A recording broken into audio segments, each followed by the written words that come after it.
Hello everybody, it's Stumpy, Stumpy Outdoors. Today we're going to try to mount a transducer up in a scupper hole on the bottom of a Jackson Coosa HD. They have a spot for it to go. My transducer is a little different. I'm not sure how well it's going to work. We have bought a transducer mounting system from Lawrence. I think it was designed for the Hobie more than anything, but I think it's going to work on this boat. We're going to find out. I hope it don't hang down so far that it'll catch on rocks. I think I'm going to be able to keep it up inside of the hole that's actually molded in the bottom of the boat for the transducer. I may have to turn my transducer around backwards. I don't think that'll make any difference. It may cause a few turbulence, maybe give me some funny readings if I'm moving. But other than that, I think it's going to work pretty good. Here's the little gadget that I've got from Lawrence. It goes through the scupper hole. It's got a little plastic threaded rod. It's supposed to clip right onto my transducer, pull it up tight in the bottom. So we're going to get this boat cleaned out, get it up on its side, turn it over and see what we can do. We get the boat cleaned out and get it up on the side, we'll be back. Alright, here's the place that's molded in the bottom of a Coosa HD to mount a transducer. This up here is the front of my boat, so that's the direction of travel.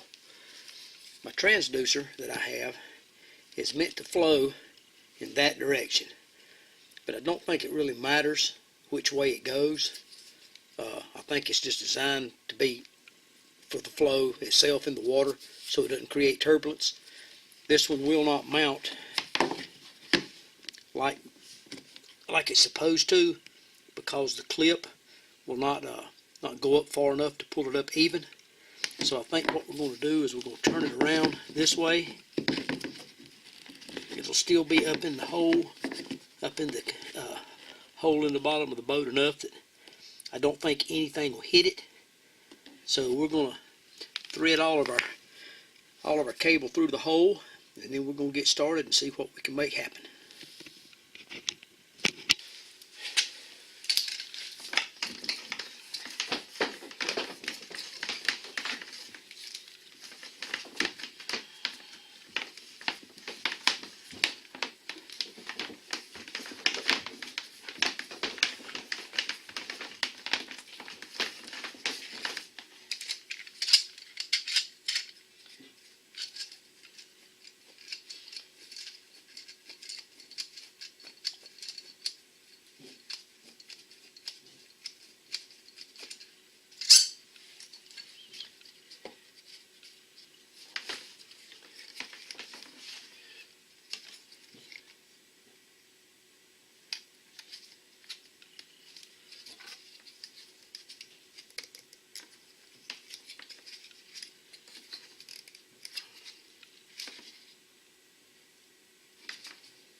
A little bit of super lube. That is some good stuff right there.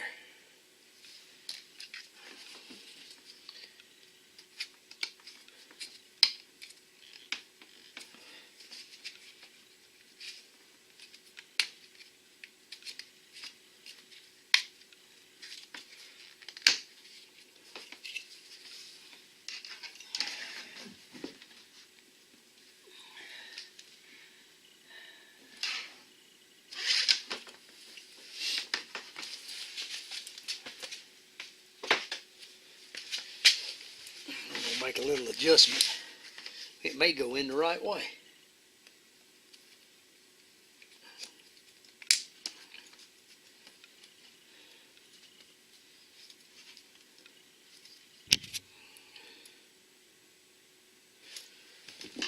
Well, after a little bit of of carving right here and cutting with my saw just a little bit. I think I got this trimmed down enough right here on the front that I actually got it far enough up we're going to be able to put it in the correct direction.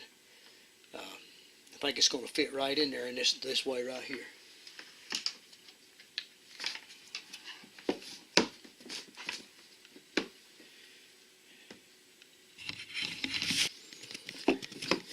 When it pulls it up, it looks like it's going to have it's going to be recessed up in it probably a good ½ inch.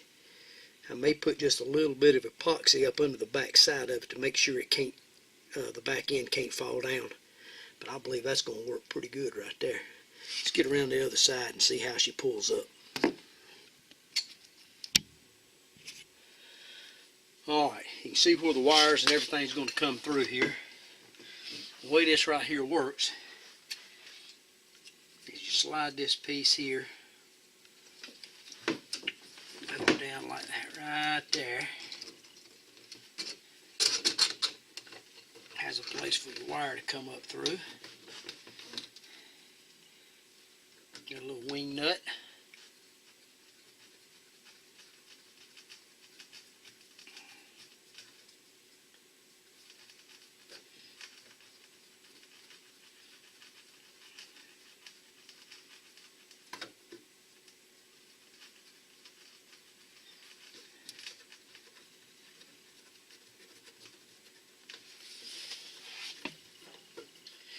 Got a long ways to go on this wing nut. We get her up there tight, we'll be back.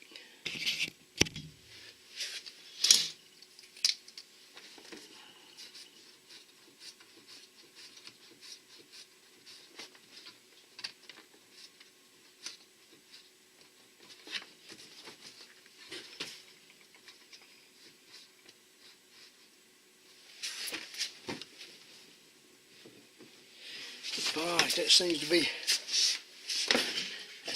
up in there pretty snug. I don't know if it's going to hold or not. A little plastic rod's kind of a little bit on the cheap side, but I think it'll probably hold okay.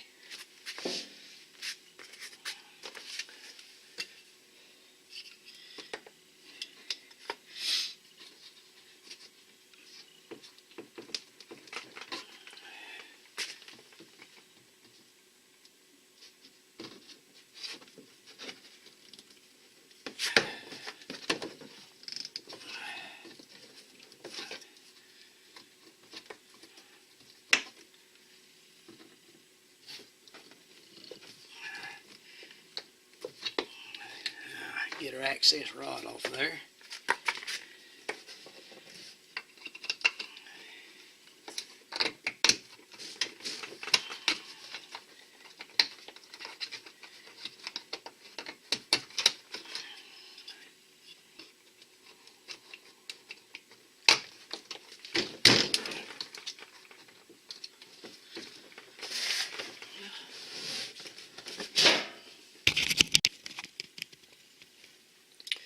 Alright, that made a fairly clean and neat looking install.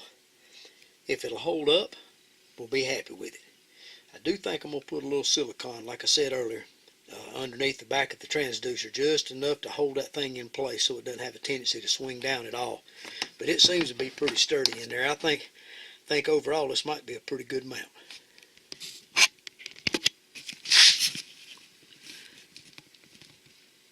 Alright, here's one more shot of how the transducer is pulled up inside of the molded hole that's made for that transducer. So that should sit in the water all the time. I don't think it'll be a problem with air bubbles. There's a possibility, but I think we're going to get a real good reading off our depth finder now.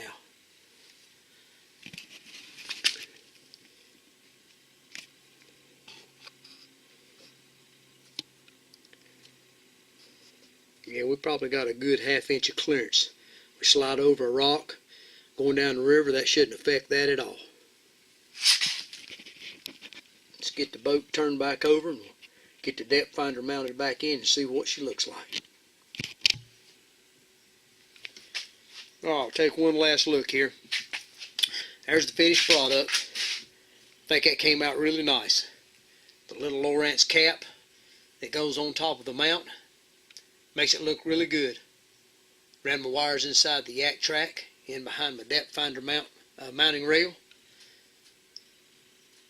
few tie wraps. Think I'll keep most of my wires will be up under my cooler, so they shouldn't be in the way to catch hooks on and everything else, get things caught in the boat. Overall, I think that's going to work really well. Alright, we've got everything mounted. We're about done. Go clean up here. Again, I just wanted to come back and say that here's the product that we used. It is a Lowrance. It's called a Kayak Scupper Hole Transducer Mounting System. It says it is the ultimate transducer mounting system for sit-on-top fishing kayaks. I'll hold it up there for a close-up if anybody's interested in buying one. I think that'll work really well, as long as you got a indention in the bottom of your boat to where it doesn't hang down to rub on rocks. This thing should work great. Again, this is Stumpy with Stumpy Outdoors. Thank you for joining me today. If you like my videos, please subscribe to my channel, and I would appreciate it very much. We'll see you next time. You have a good day.